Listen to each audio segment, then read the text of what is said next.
ஆண்டவருடைய நாம மகிமைப்படுவதாக. அன்பானவர்களே, இன்றைய வார்த்தைக்கு உங்களை அன்புடன் வரவேற்கிறேன். இன்றைய தியானத்துக்காக உபாகமம் 12வது அதிகாரம் 32வது வசனத்தை வாசிக்க கேட்போம்.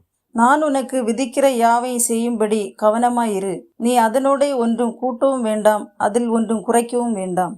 தேவன் நமக்கு கொடுத்திருக்கின்ற கட்டளைகளின்படியும் நியமங்களின்படியும் செய்யும்படிக்கு நாம் மிகவும் கவனமாயிருக்க வேண்டும். நாம் எப்படி வாழ வேண்டும், எப்படி வாழக்கூடாது என்றும், எவைகளை செய்ய வேண்டும், எவைகளை செய்யக்கூடாது என்றும் தேவன் நமக்கு கட்டளைகளை கொடுத்திருக்கின்றார். நமக்கு எது சரியானதாய் இருக்கும், எது உகந்ததாய் இருக்கும் என்பதை தேவன் நன்றாக அறிந்திருக்கின்றார்.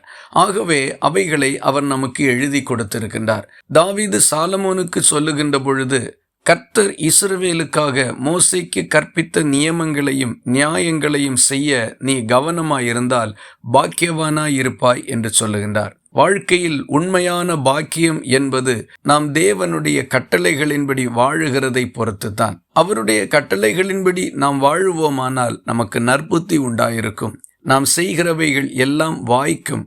தேவன் அவைகளில் நமக்கு உதவி செய்வார். ஆகவே இந்த காலை வேளையில் நம்முடைய சொந்த விருப்பங்களின்படி வாழுவதை தவிர்த்து, பிற மனிதர்களுடைய ஆலோசனைகளின்படி எல்லாம் நடந்து கொள்ளுகிறதையும் தவிர்த்து, வேதம் நமக்கு என்ன சொல்லுகின்றது என்பதை கருத்தாக வாசித்து அறிந்து கொண்டு அவைகளின்படி செய்கிறதற்கு நம்முடைய வாழ்க்கையை அர்ப்பணிப்போம்.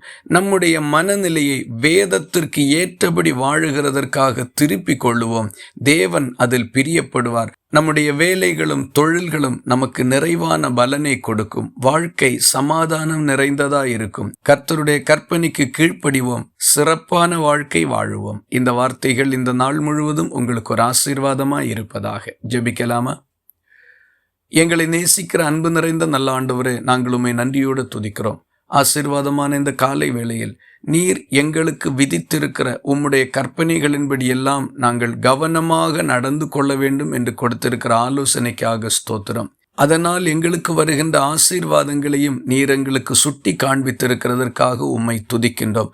கவனமாக உம்முடைய வசனத்தின்படி வாழ எங்கள் நடைகளை நீர் ஸ்திரப்படுத்த ஒப்பு கொடுக்கின்றோம்.